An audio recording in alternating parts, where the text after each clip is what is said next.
Okay, good day everyone in wherever time zone you are.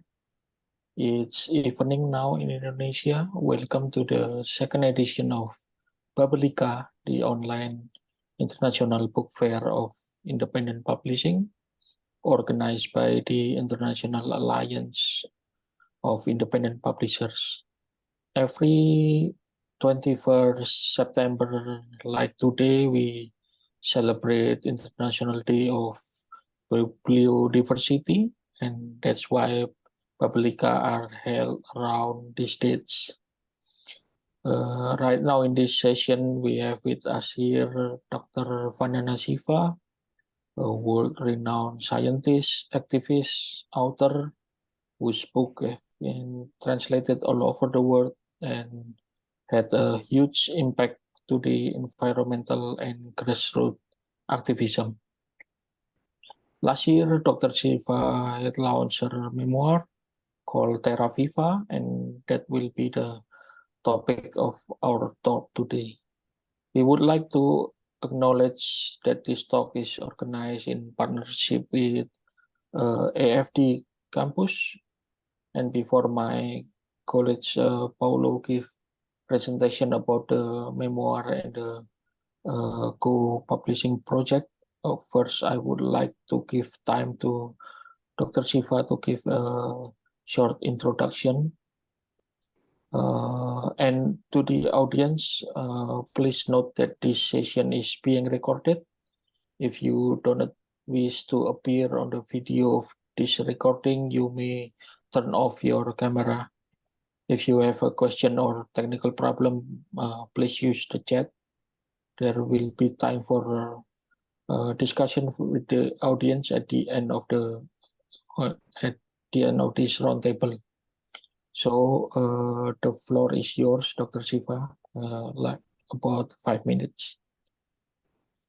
Thank you so much. I'm so happy to join this online festival of independent publishers. My life has been dedicated to protecting, celebrating, understanding diversity. And you all grow the diversity of the mind, of the communication, of people's writings. And I'm so happy that the independent publishers have brought out in different countries my book, Terra Viva, My Life in a Biodiversity of Movements, because when the movements are biodiverse, there is no monoculture movement. The minute it's a monoculture, it's not a movement. It's a dictatorship. It's top down. And it is but appropriate that independent publishers bring out this movement biography. It's been published first in India by the independent publisher, Women Unlimited, which was also Kali for Women, by Spinifex in Australia. I noticed Susan Hawthorne is in this Zoom. And to all of you who continue to find the spaces for independent and creative expression, so the world is not sunk deep into the barrenness of fake media, fake science, fake truth, fake facts. So I celebrate you all, and I'm so happy to join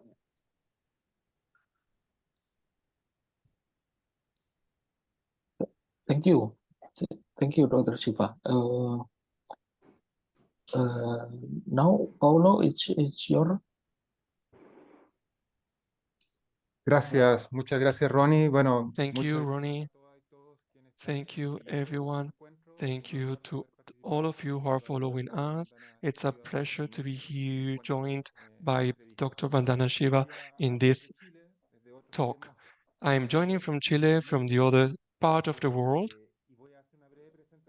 and I'd like to briefly introduce the book that's gathering us here together. After that, we can start with the questions that Ronnie and I have prepared for Professor Shiva. Well, it's an honor to take part in this talk with Ronnie Agustinus and Vandana Shiva, and I'd like to introduce Terra Viva's book. As Robert Kennedy points out, lawyer and ecologist Robert Kennedy Jr., Vandana Shiva is the most eloquent and persuasive activist of the agricultural traditional practices and against the bad things of chemistry industry and transgenic food and crops. In this book, she describes the role of this industry and how that undermines the quality of food, soil, diversity of species, human health, human freedom, and how it contributes to the impoverishment and corruption of the human soul. It shows how the chemical fight against blacks leads to dictatorships and to the commodification of the human being.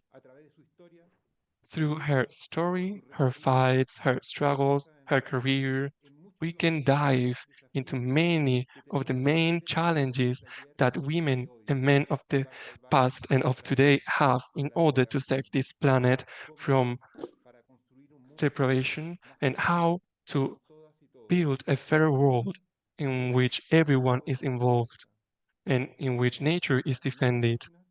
From the first pages of the book, we can realize how the author uses the environment from her childhood in India, in the Himalaya, and he uses those mountains and that landscape to show her story. She uses high quality studies to fight for the resilience of communities and forests threatened by the forestry industry, how with different movements they defend trees.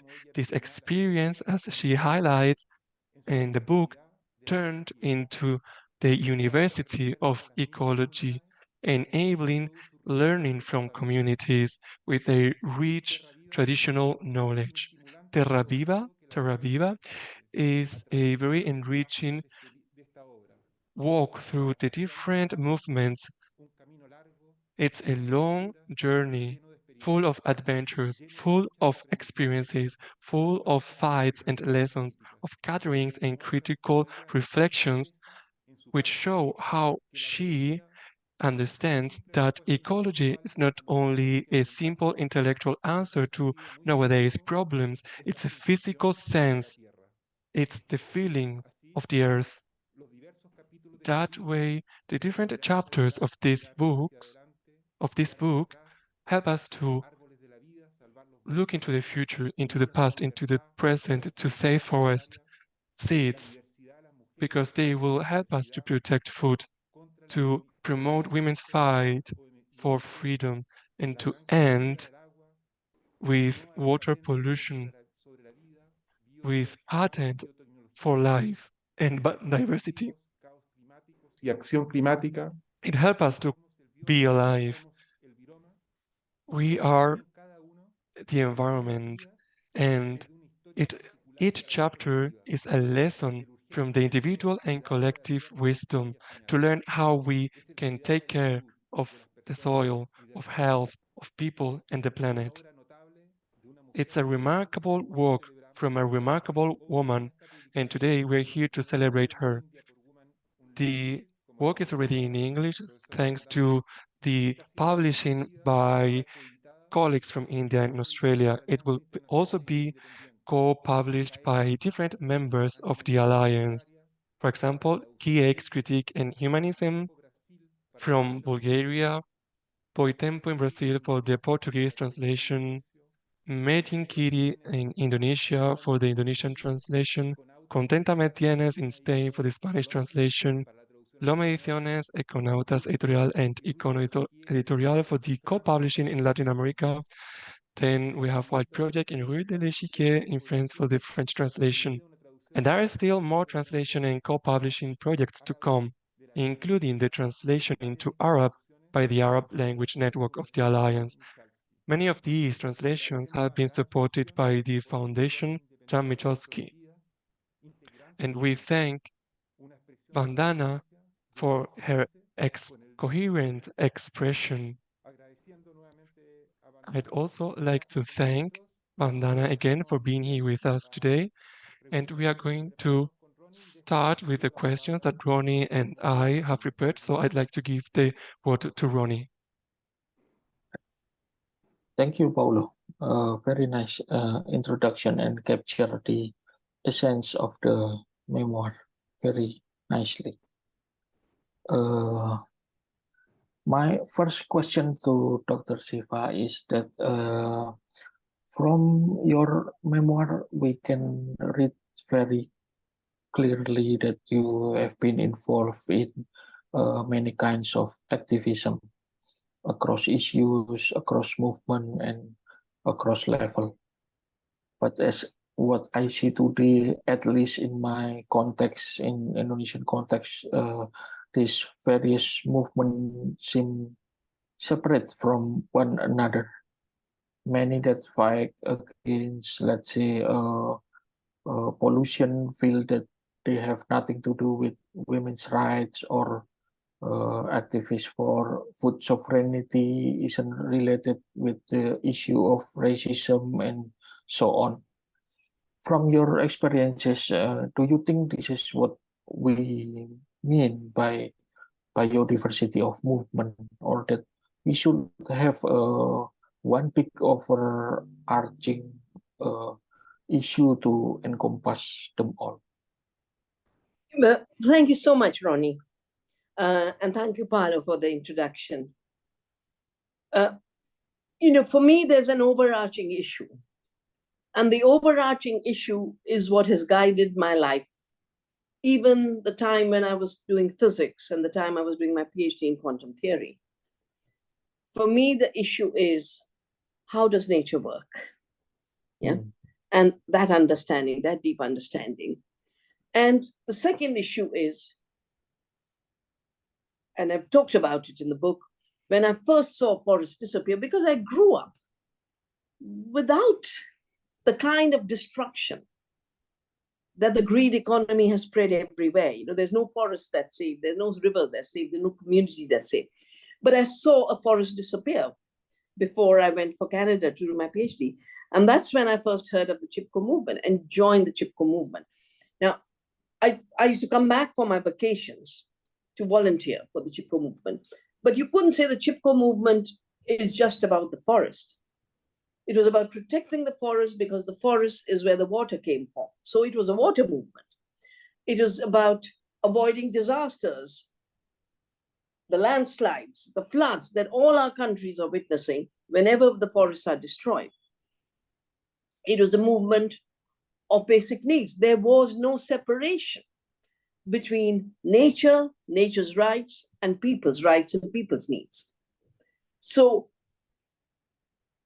my life has been about seeing issues in the whole, both issues of nature and ecology, but issues of the relationship of nature with society. In my view, sustainability and justice are not two separate things. They're just two sides of the same process. One gets more expressed in the human community, the other is more expressed in nature's community. The reason movements have got more divided is twofold. First, when external funding comes into movements, they define the agenda, they define the language, they define the metaphors. And I have always resisted that. I have talked the language of the earth. I've talked the language of the communities. I brought them into the national and international discourse. And because, movements can cooperate with each other as long as they're rooted in community, because then they look at the whole, the health of the ecosystem, they look at the needs of each other. But when they're guided by the external forces, then they're not looking at each other. They're not looking at the earth. They're looking at where the next funding will come from, and a new competition gets set up. Now, the reason you all as independent publishers are so important is because cooperation is the way you work. If you worked like the big giant publishers, First of all, you would never allow alternative viewpoints to come out. And the second thing is you won't cooperate with each other. You would compete with each other. And when I talk about the biodiversity of movements, I mean the biodiversity of movements that are different only because they've responded to different challenges at different times. You know, it's not the fragmented movements. It was the forest question in the 70s, and the dam issue, and then the GMO issue, and the patent issue. And as these challenges came, I responded. And sometimes I joined the movement that was there, like Chipko, and sometimes I worked to create the movement, the anti-GMO, anti-patents on life movement. Well, you know, I had to take this to the people and said, this is what's happening. I took the GATT and WTO draft to every community I knew and said, this, they want to own life now. So when I talk about the diversity of movements, I talk about the diversity of movements of integrity that are from the ground up. And when they're from the ground up, they know the river, the forest, the water pollution, it's all connected. Yes, different people will give different attention to different parts, but that doesn't mean they compete with each other or they put each other down. So real movements have to be cooperative, like nature is cooperative and nature is symbiotic. And like your publishing endeavor, you are like nature. Thank you, Dr. Shiva. Very clear answer, and I like to follow up my question from your answer. Does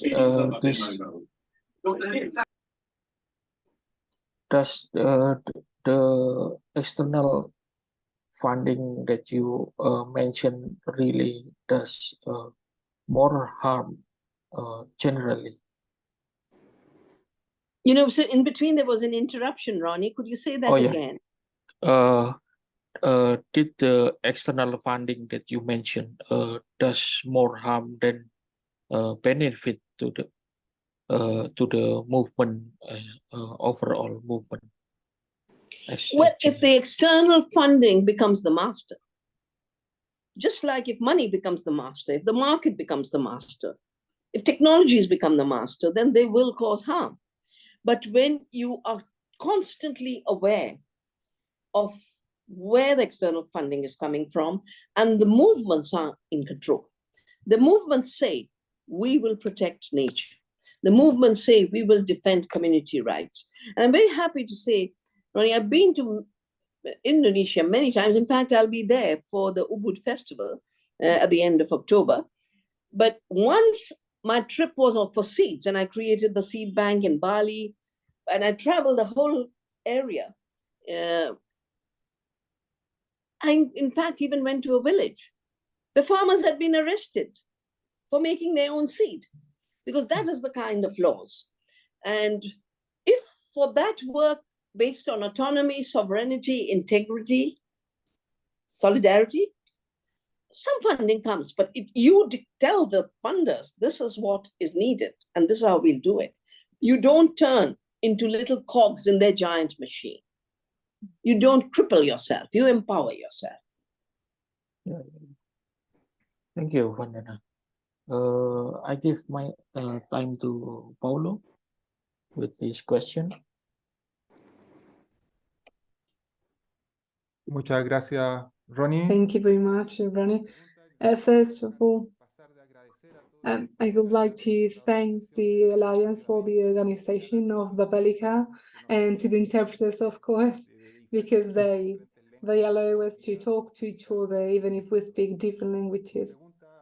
And my question, Professor Vandana, seeing your history, your fights, we believe in a better world, moments during your youth, in the meeting with the tea vendor in the bus station in Legadun telling there is hope, Chico is there.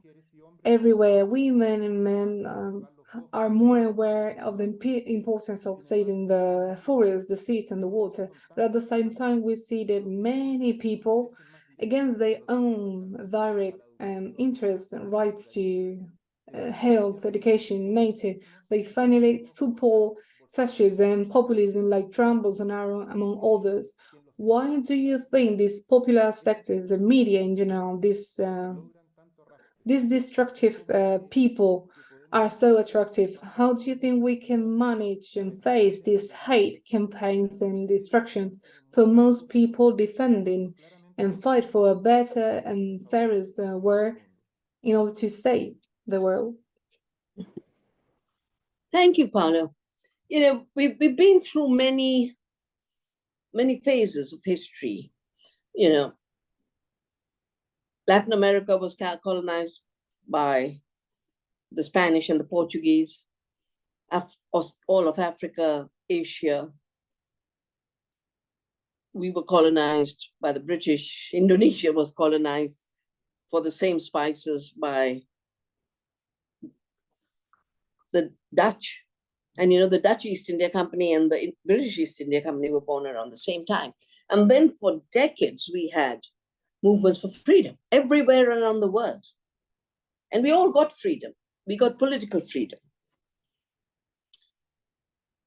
But meantime, the rich men, they call themselves the rich men, they got together to see how a post-colonial world would still be a place of making money for them, you know, how it could continue colonization. And a very important mark in this is the Bretton Woods institutions. Born in Bretton Woods, the World Bank, IMF, and the GATT, which became the WTO. And in the first day cover, I was there for their 50th anniversary, so I went and saw the first day cover. It actually says, "Money men of the world meet."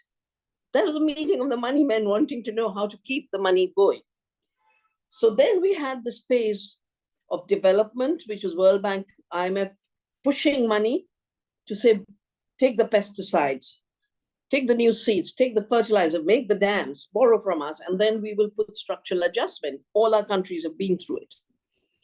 And once the WTO, with the deregulated trades called free trade, is free for the corporations, not free for people. And I have a chapter on the whole GATT issue. Once that came, then the rich got richer because it was a means of them getting richer. We stopped the WTO in Seattle, and I've talked about how we organized to stop the WTO in Seattle. And then the attacks came on the movements.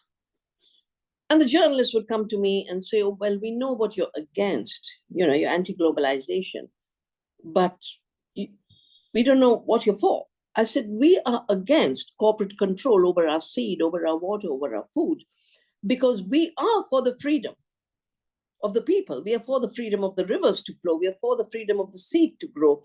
We are for the freedom of people to have food." And so I wrote my book, Earth Democracy.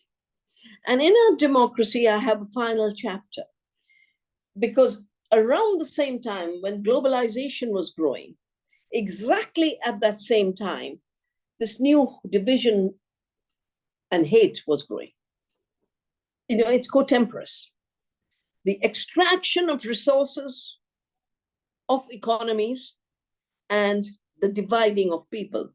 Because Ronnie is here, I remember when the 1997 collapse of the East Asian economies, which were called the dragons at that time, you know, and they just collapsed. And it was all because they had been put into this totally unstable trap. After that, in Indonesia, riots started. Yeah? And people who were organizing against the economy were divided along religion. So in my last chapter of Earth Democracy, I've talked about how the globalization project, which is a limitless greed project of the corporations and the billionaires, goes hand in hand with the hate project of dividing the people so that the people don't resist. Because they watched us unite. You know, we were walking in Seattle. The trade unions and the environmentalists were walking together. It was called the Turtles, and the Teamsters walked together. The farmers and the consumers were working together. All the divisions that had been created, we united as one humanity and said we will not allow the privatization of our economies, the privatization of the earth. So the hate is the cultural side of economic dictatorship. And when the Iraq was invaded, that's around the time Mr. Samuel Huntington wrote the book, The Clash of Civilizations. And in it, he writes, you can only know who you are when you know who you hate. It's a very perverse ontology. You know who you are when you know who you love. You know where you belong. You know who your friends and family are. You know what your community is. You know what you do. And they turned identity into the identity of hate. And the politics of hate and identity, they have therefore grown, baby. And the billionaires have funded this. It's not an accident. Billionaires funded it. You're in Chile. Can't forget what they did to Allende. Because big money does not know when to stop. No cruelty is enough for them. And that's why we have to develop our resiliences much deeper, to not just refuse to participate in their cruelty, but to have the power to resist collectively as one humanity sharing one planet.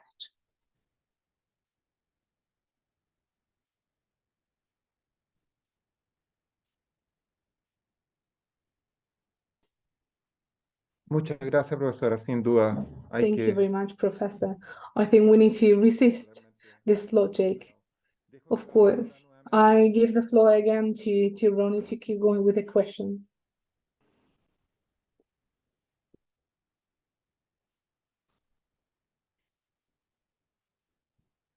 Ronnie, ton micro est fermé, Ronnie, Ronnie. your mic is off. Yeah. Oh, I'm sorry. We are consistently told that with now more than 8 billion people in the world today, it is impossible to feed us all without some sort of corporate or mega industrial food industry. You show in your book that this cheap food is actually a very high cost to humanity as a whole.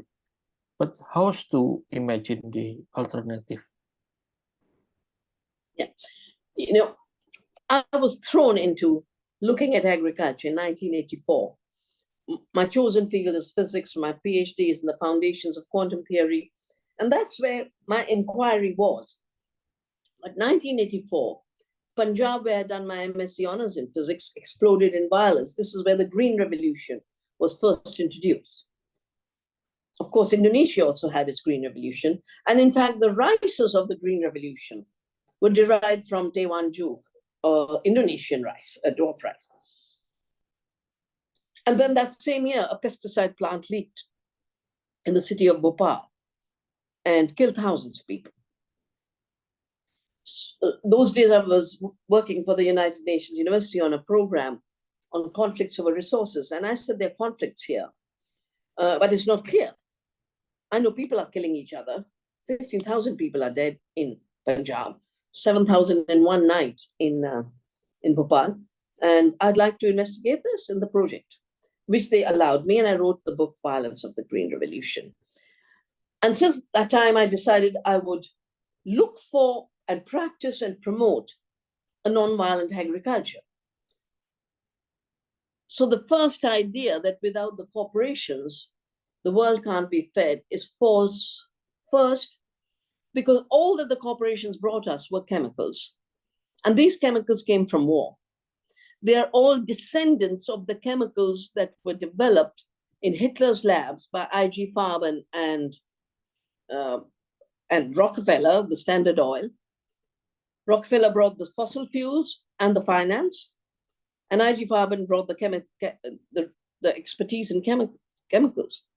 They made the first pesticides. The first pesticides were like Xylon B, which killed people in concentration camps, poison gas, which killed people during the war.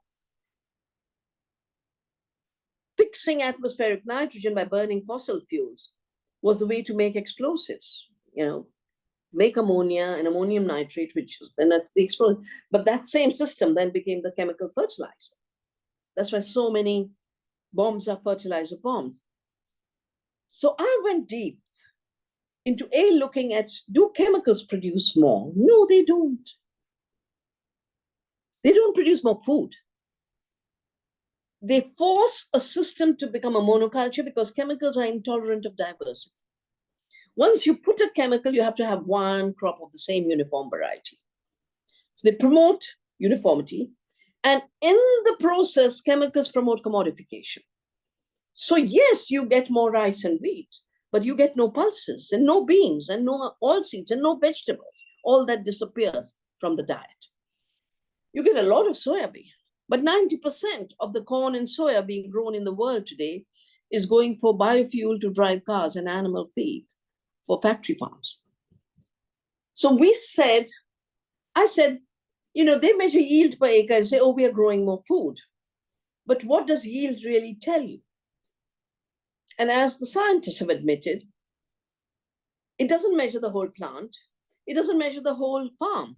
It doesn't measure the diversity. It measures only the part of the plant that's going to go to the market. So the dwarf varieties of the Green Revolution shrink.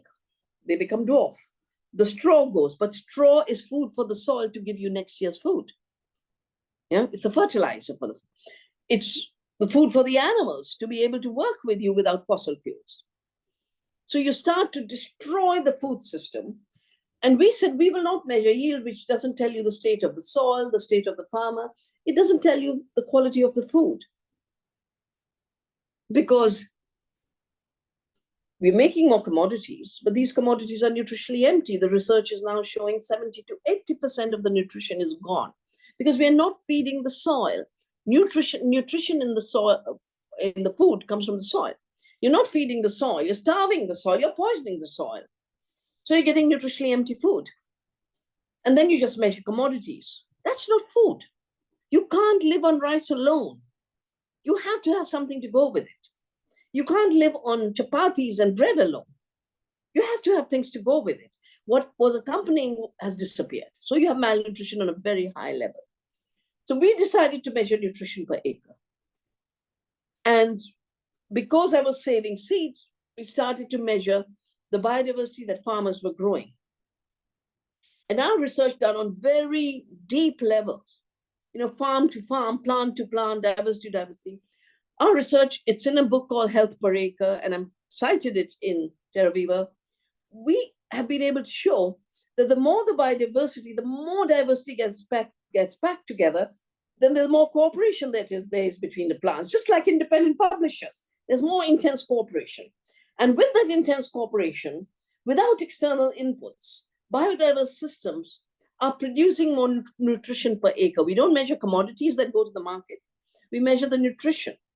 Some of it goes to the soil, some of it goes to the farm family. Half the people who are hungry today are farmers in the world because they're growing commodities with high debt. They're not eating. So we have shown that we could feed 2 times India's population by conserving and regenerating biodiversity, by taking care of the soil. And our latest research is showing that, in fact, this is the only way to deal with climate change.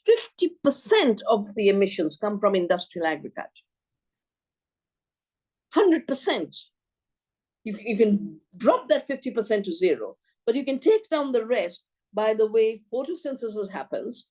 The sunlight and the chlorophyll molecule work together to take the carbon dioxide, turn it into carbohydrates, and turn it into oxygen. And you've got this limitless supply of our breath and our food. And our new research is showing that when you feed the soil organisms grow. And as the soil organisms grow, they feed the plant, which is feeding them in mutuality. The carbohydrates come from the plant through photosynthesis. All the other minerals that you need, the zinc, the iron, the magnesium, that is brought by the mycorrhizal fungi to the plant that needs it. So the plant gets more nutrition, the food gets more nutrition. But meantime, what the beauty is, as the mycorrhizal fungi feed the plant more, the plant produces more. Photosynthesis can increase 5-fold. Our food production can increase 5-fold by feeding the soil. When all we look at is 10% more yield of nutritionally empty food. So that, because I've done physics and math, I applied that to measuring what goes on in agriculture. And The industrial agriculture and the corporate agriculture is really nothing more than a bunch of propaganda. And they repeat that propaganda again and again. Soil is empty. Soil is rich. Soil is living. Seed is empty. Therefore, we got to do genetic engineering. We produce more. You produce nothing. You've taken existing seed and shot it with a BT gene or shot it with a Roundup Ready gene. And I think the time for industrial agriculture based on chemicals that began with Hitler's Germany, the time is over. They're going to get more violent now. And the way they're going to get violent is they're going to deregulate all the laws we put in place, laws of biosafety, laws of farmers' rights to save seeds. And that's what they're at just now. And that's why we have to defend our seed sovereignty and food sovereignty very intensely. The next thing they're trying to do, and the US sadly always leads in this, is basically saying, you got to save the climate. That's why you must destroy all the farmers and live on lab food. And our annual festival will be soon in India. And we are focusing on climate change and the future of food.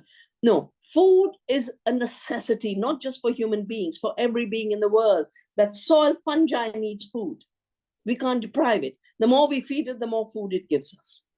And these are the circular relationships that got forgotten in this extractive logic of the greed economy. Just take and take and take.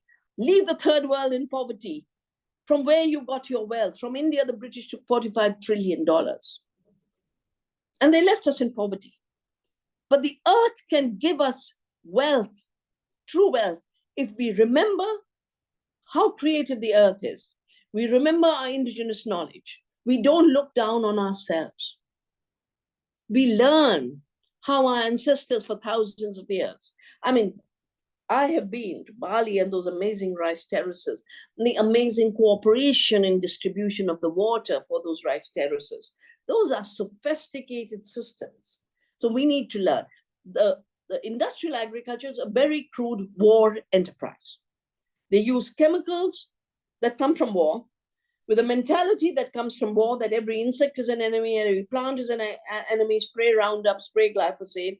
Every farmer must be destroyed. Every bee is an enemy, just wipe them out.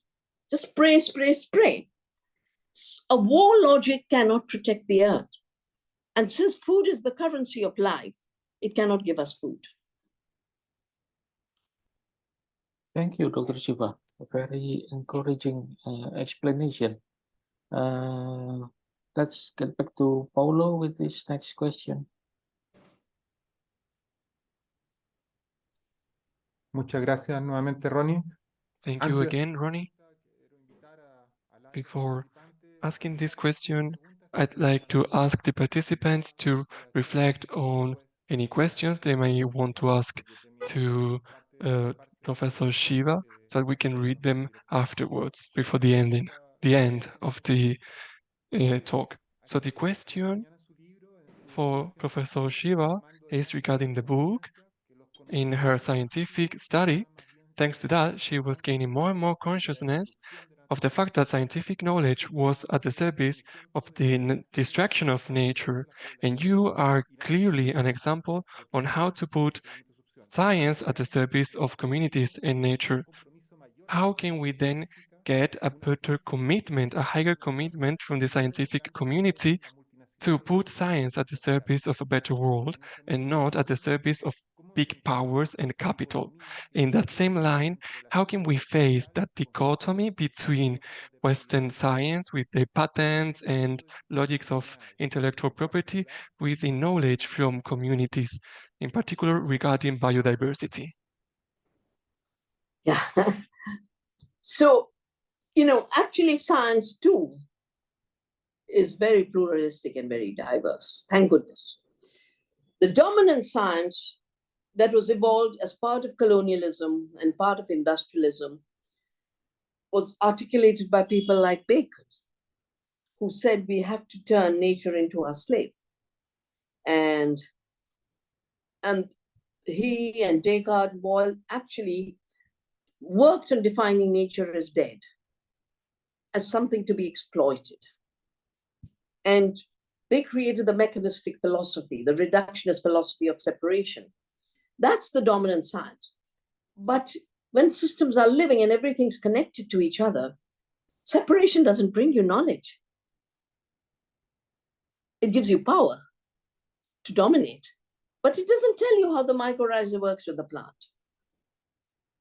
It only tells you how to make a fertilizer and throw it. And then claim and make false claims about how the fertilizer is increasing. Our work is showing that, it's synthetic fertilizer use is making productivity collapse. And, the person who was the founder of modern organic chemistry, Liebig, he actually wrote a book called Search for Agricultural Recycling in 1861. And I was asked to do the foreword to his book in English, which was just, I think, 2017, they published it. But this is what he writes in his book. This is the founder of modern organic chemistry, the person who told us how the nitrogen system, the phosphorus, all these systems work. And he found all this being commercialized. And then he writes in his book, I thought it would be enough to just announce and spread the truth as is customary in science. I finally came to understand that this wasn't right. The altars of lies must be destroyed if we wish to give truth a chance. The top scientists talking about the commercial science that had gone with commercializing fertilizer. First the guano from Latin America, and then the synthetic fertilizer from fossil fuels. He is talking about destroying the altars of lies if truth has to have a chance. So that industrial, mechanistic, reductionist science creates the altars of lies. But there are all kinds of streams that continue to do the seeking. Yeah. And I personally feel very, very blessed because, I've done my physics. But when the GMOs came, and I knew I had to resist the patenting, and I said we had to have safety. So we said biosafety first, test for safety, and no patents because you don't create the seed. But then I wanted to understand how to assess safety. I was appointed by the United Nations to draft their biosafety laws, which became the Cartagena Biosafety Protocol. But I still needed to know more. So I turned to the molecular biologists, people who've done genetic engineering, who were not working for corporations. And there were enough of them. Memoir, Brian Goodwin, Terry Trawick, people like Arpa Putsai. And I found them out and started to learn from them. And that's how we built the movement, to challenge the impact of GMOs. When I started to do organic farming, I started to look for soil ecologists. The soil teaches me, the plants teach me, but the soil ecologists teach me. So yes, there is a dominant, destructive, appropriating science, but I would actually say it's not even science because the science is to know. When you don't know where you're shooting a gene with a gene gun and take a patent, you really don't know what you're doing to the plant. So in fact, I would call it the edifice of ignorance. More and more ignorance about how living systems work, how nature works, how Gaia works. But there are so many small scientists who are not in the corporate world. Most of science is not in the corporate world. And that's where we get the knowledge and information. And that's where we get the links between the soil, the plants, our gut microbiome. This didn't come from the corporate world. It came from independent doctors who realized that disease was beginning in the gut. They said, how does the gut get harmed? They went to the food. From the food, they went to the soil, all in the last 10 years. So yes, there's a dominant system. I will call it the dominant system of ignorance. There's a very large invisible system of independent scientists like the independent publishers who are generating real knowledge. We have to link it all together. There's rich indigenous knowledge, which has always been treated as not knowledge because you measured it through the metric of mechanistic science of separation. Even our rich Ayurveda, which is ancient, rich science, science of life, they try and trivialize it. But it solves the problems of healthcare. It is not mechanistic. It is based on a system science. It's based on a system science of interconnectedness. Just like Chinese medicine, just like all indigenous knowledge. So I think this moment is a moment where independent scientists, independent publishers, independent thinkers, independent farmers, independent living organisms must come together in a whole new solidarity of knowledge and liberation of thought.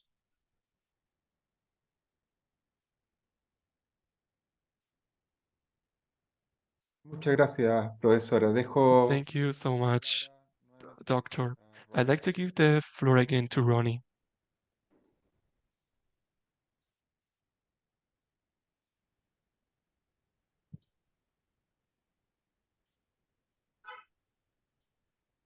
Renis, ton micro? Ronnie, your mic seems to be off. Yeah. Thank you, Paulo. Now it's time for the audience to join. If anyone have a question, and we already have one question from 𝘔𝘪𝘧𝘦𝘧𝘦 in the chat. I think it's correlated to the Paulo question. Can we analyze the extractive logic dominating industrial politics in terms of the colonial paradigm, not only in the South, but also in the North as continuing on? You know, from my understanding of history, the North, which at that time was Europe, was colonized before the South was colonized. So the papal bull that gave, that followed Columbus's journey, he went with a charter, the patent, the letter patent from Queen Isabel and King Ferdinand, who thought they'd got the permission from the Pope, who got permission from the king, from God, to invade other people's land. But then this was put into the papal bull that actually turned it into international law, because the church was law that time. But 10 years before this, there was another papal bull. And that papal bull started the Inquisition, basically colonizing Europe and preventing any independent thought. This is what led to the burning of witches and the killing of people who had independent thinking. 9 million people were killed. 9 million people. And some of the best thinkers since that time also, there's been a constant attempt to marginalize them. If the whole world was learning about people like Goethe, if the world was learning about other scientists who were put to the margins, we wouldn't have the huge mess that we are in. And today is a good moment for us to realize that the corporate, colonial, commodification logic, and it's all one. Colonialism was just commercial capitalism. It just carries on in new forms, just keeps changing its clothes, but the content is the same. That again, not only is the South being colonized again, there's a recolonization happening of the South, but there's a new colonization happening of the North. If the papal bull of 1480 something basically criminalized independent thinking and knowledge, in which plants heal us, the knowledge of bringing children to birth control, today what's happening is that the fundamental right of human beings, of every society, to be guaranteed their foundational right to food, right to water, right to education, right to energy, right to health, right to freedom of expression. Those foundational rights which makes us human, these are the basis of life. These rights are being denied to the large majority of people in the North. The extractive logic, as I've written about it in another book that the network of independent publishers published, Oneness versus 1%, that I wrote with my son. In Oneness versus 1%, we realized that actually it's the new asset management companies, which are controlled by big money, that control all the corporations. And they are where the money is. And they're now controlling government policies. And that time we were looking at agriculture, Monsanto, Bayer, and the biggest was Vanguard.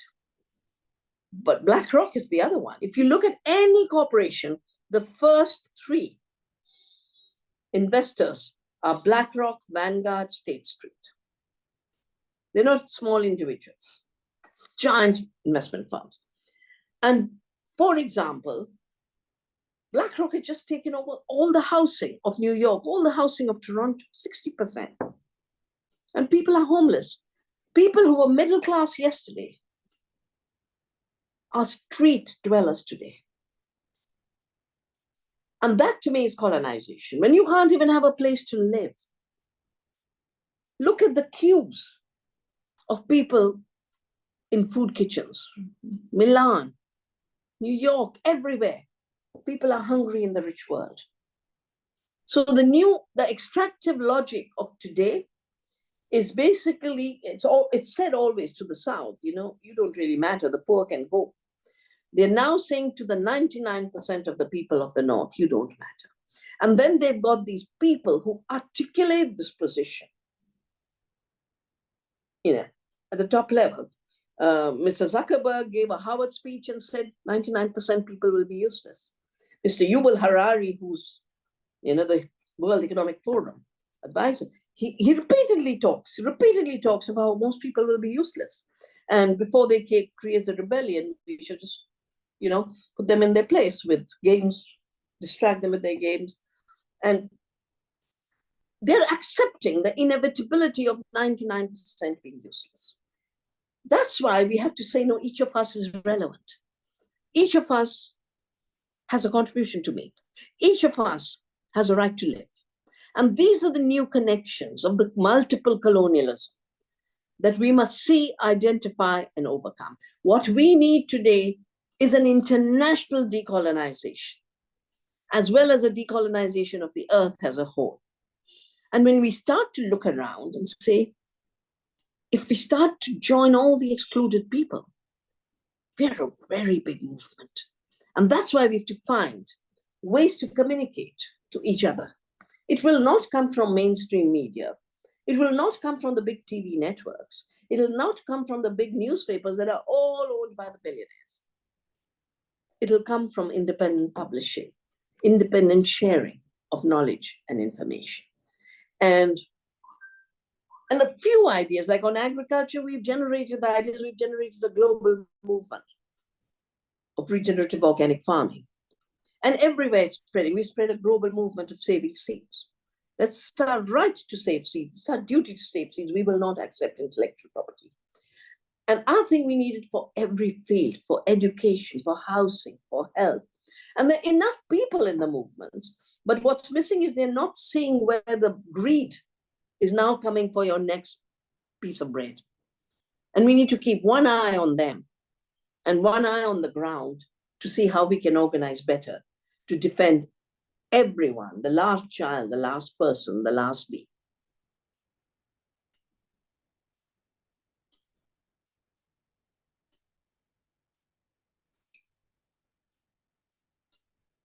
Tomo la palabra hay otra pregunta, está en francés, la voy a There's leer. another question. It's in French, but I'm going to read it in Spanish so that it's easier for the translator and interpreters. It's from 𝘔𝘪𝘧𝘦. They are greeting us and thanking Dr. Vandana Shiva. She's asking the strategy for farmers and workers in industrial fields. What's the strategy so that they can integrate new practices and they can solve their daily necessities in this time of transition towards a new style of agriculture? I think trade unions need to join hands with the emerging alternatives. on how does humanity provide its basic needs without corporate control. But trade unions should, of course, get their share from wherever they are working. But they need to start joining hands. So for the trade unions working in distribution of food systems, in the trucking system, they start to need, also start helping with creating local food economies. So far, we've been pitted in conflict with each other, that the local, where people have strength, and the global, where the corporations control, but where labor is organized, we need to start saying, no, we can organize in multiple ways. And we don't have to be committed to the corporate economy in order to shape our future. And for this, we need to just look at what happened to America. With globalization, America outsourced all its manufacture to China. And you might remember, after the Tiananmen massacre, everyone was saying China shouldn't join the WTO. But it's the American corporations that led the march for China to join the WTO so that they could outsource. And their profits increased because everything was produced at lower cost. Walmart was bringing in 80% of what it was selling in America from China. And if you look at the places where manufacturing used to happen, they're ghost towns. Yeah. And that is where the switch to the right is happening, because people have no meaning. People can't see a future. And that's why we need to regenerate communities. We need to rebuild our farms. We need to rebuild our agriculture. We definitely need to rebuild our cities and create economies. And, economy wasn't created when colonialism started. Economy is the art of living, oikonomia. And humanity has had the art of living ever since we came on this planet 2,500, 200,000 years ago. We know how to live. And we should now start saying, we will shape the future by imagining the future in partnership with the earth and with minimizing the role of the corporations and big bad capital. That has to be our work for the next 10, 15 years. And if we do it right, we will have a future.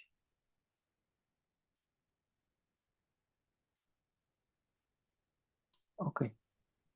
The next question is related to the high conflict situation.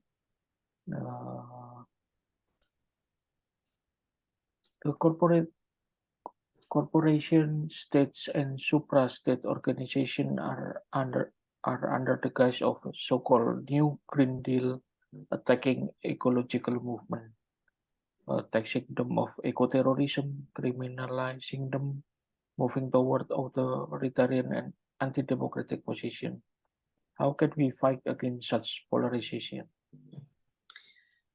When we stopped the WTO in Seattle, the first thing they did is everyone who's anti-globalization is a terrorist. That's what they said. They called those of us who were defending our local sovereignty and our national sovereignty as terrorists. And of course, a lot of organizations backed out. But those of us who knew this is about protecting the earth and protecting people's lives, we continued. We refused to see ourselves as terrorists. We said, they're calling us terrorists, but that's part of their propaganda war. We will continue to serve the earth. We will continue to work with people. Now, Seattle was 1999. We are now in 2023. 24 years. We've continued the work. So the first thing is, don't stop your work no matter what they call you. They can call you every horrible name. You work from your conscience and work in service of the earth and people. The second thing is, how do you counter them? You counter them by building the alternatives and showing the world how ridiculous their claims are. If we hadn't for the last 40 years worked on ecological agriculture, save the seeds, we wouldn't have the evidence that I shared with you, Ronnie, that we can grow more food and protect the planet, and we can address climate change.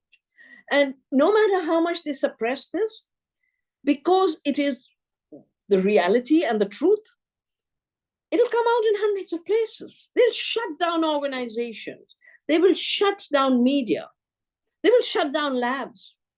But we have to be hugely creative in defending our spaces and finding new paths. I'll give you a simple example. Have you seen how through cracks in the cement and pavements, a plant comes out? We have to be like that plant.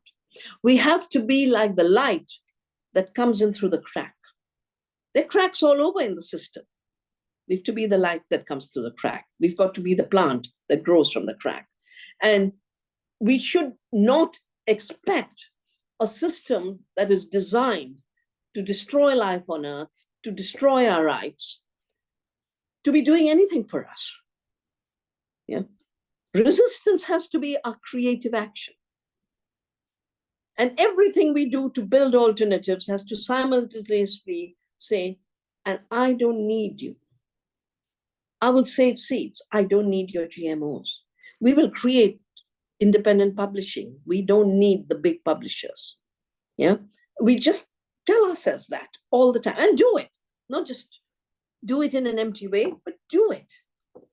And the beautiful thing about being small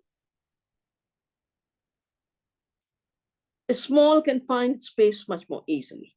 And for me, a very, very big part of learning how to live in these times is like that mycorrhizal fungi. Just a tiny bit of food comes alive in soil that is desertified, starts to find its ways, goes there to get the zinc, goes here to get the magnesium, feeds it to the plant feeds it. The networks grow and grow and grow. Look at the mycorrhizal fungi and realize that we can be mycorrhizal fungi in society. Thank you. The next question is, it is said that now the planet has entered a new geological epoch, the Anthropocene. Do you agree about this? I don't agree, because I've never exaggerated the role of humans. You know, 99.9% of the time on this planet, we weren't around. And the planet was working. 0.01% of the time, we've arrived. Of that 0.01%, 99.9% time, humanity just did not destroy the planet. It's only in the colonial industrial period, and globalization period, that a few people. So first, I do not forget the other species. I go beyond anthropocentrism. Humans are not at the center of the world. Beyond anthropocentrism is a beautiful world of huge diversity, self-organized diversity, of which we can be a part. Secondly, I don't call it the Anthropocene because a bunch of greedy men have brought this destruction. In climate change, we know 1% is causing most of the emissions even today. Historically, the industrial society caused the emissions, but 1% is causing the emissions today. That 1% is now finding new ways to make money out of the collapsing planet, do geoengineering, do more genetic engineering, make fake food. My next book is all about this. So why would I equate myself with the mystic Bill Gates? No. I would not dishonor humanity by merging them with the rogues that are in control. Let it be known as the phenomena, the period of the earth, and I will always call it the ecocene, and the destroyers. Never should we honor the destroyers and say it's their age. No, this is the age to put an end to their rule. So it's the ecocene, and humanity has to return to the earth in order to regenerate the earth and minimize the space for those who are destroying it. So do you think the term Anthropocene makes the obscure the real culprit who did this? Yeah. If you have to identify the human factor of destruction, I would call it the Capitalocene, the corporate C, the billionaire C. That's it. Thank you. Next question, Mrs. Shiva, could you please describe more about sustenance economy that you mentioned in your book? Yeah. Sustenance economies are economies that sustain the earth, that sustains us, while we meet our needs. Now, colonialism built many, many mythologies. At the science level, they build the mythology that nature has to be dominated and we have to think about the earth as a machine and control it. At the level of property, everything was a commons in the world, in indigenous cultures. Colonialism and Locke created private property. And they created private property by saying the owner of capital can grab anyone's resources. Because capital creates. No, capital doesn't create, nature creates. The third was Hobbes said, societies will be in chaos. You need a strong ruler. None of this is true. Nature is self-organized. Good communities are self-organized. Commons is the way we have been. And science is the understanding of the relationships and the evolution. Sustenance economies understand that when you give more to nature, nature gives you more. I talked about the mycorrhizal fungi. The more minerals it will give to the plant, the more the plant will give it food. But it's in the logic of giving that the mycorrhizal fungi gets more food. If it was saying, let me be a parasite and just suck out everything from the plant, the mycorrhizal fungi will be dead and the plant will be dead. The extractive logic is a logic of death because it takes more than it shares. The sustenance economy says, I'm part of this earth. If I give back organic matter to the earth, the soil organisms will work to give me food. And they do. So the earth is alive, the biodiversity is alive, and I have food. That's a sustenance economy. The extractive economy is I will extract fossil fuels, I'll blast them, make fossil thermal, right? Kill the soil, kill the waters, create dead zones, and emit a nitrous oxide 300 times more damaging to the climate than carbon dioxide. That's an extractive economy. The sustenance economy says, I can work with the plants. And I can intensify photosynthesis. I can grow more plants. I can grow more forests. I can grow more trees. Together, they will pull down the carbon dioxide from the atmosphere. But I will also have more food. I'll have more fiber. I'll have timber for my art. That is sustenance economies. Meeting the rights of nature by giving and having nature provide you more of your needs by not depleting and degrading nature. The reason we have a water crisis, we've taken too much out. The reason we have desertification, we've not given anything back to the soil. The reason we have a climate crisis, we burn fossil fuels limitlessly. Each of these, there's an alternative, which is an ecological economy and a sustenance economy, where people's needs are fully met without destroying the earth. Thank you, Dr. Shiva. Let's return to the audience. Is there another question?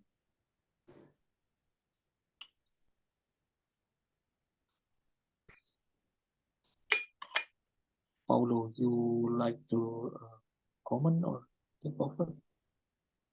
Haría una pregunta. Yes, there was another question. The professor is going to be very tired with all these questions. That communication topic at the beginning, 19th century and 20th century, all the transformative movement, they had their own element, a communication element in the same environment. Sometimes revolutions took place around media spaces, but nowadays, concentration level we have in media regarding big fortunes in the world is huge.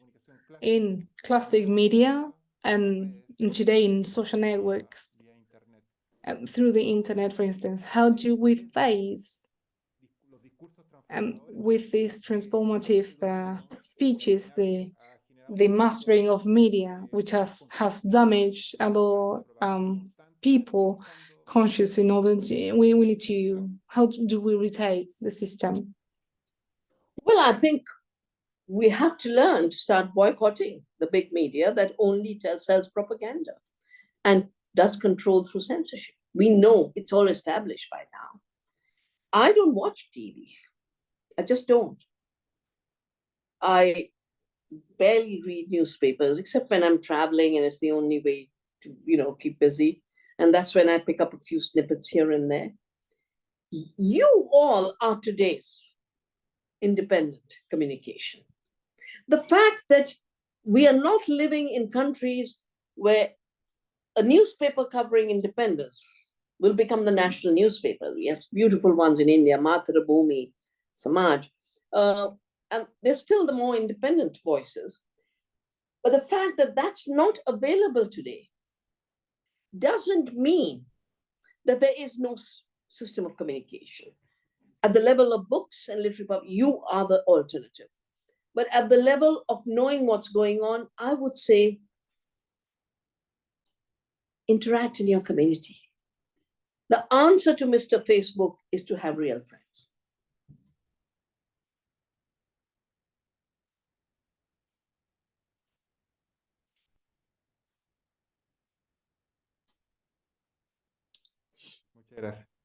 Thank you very much, Professor.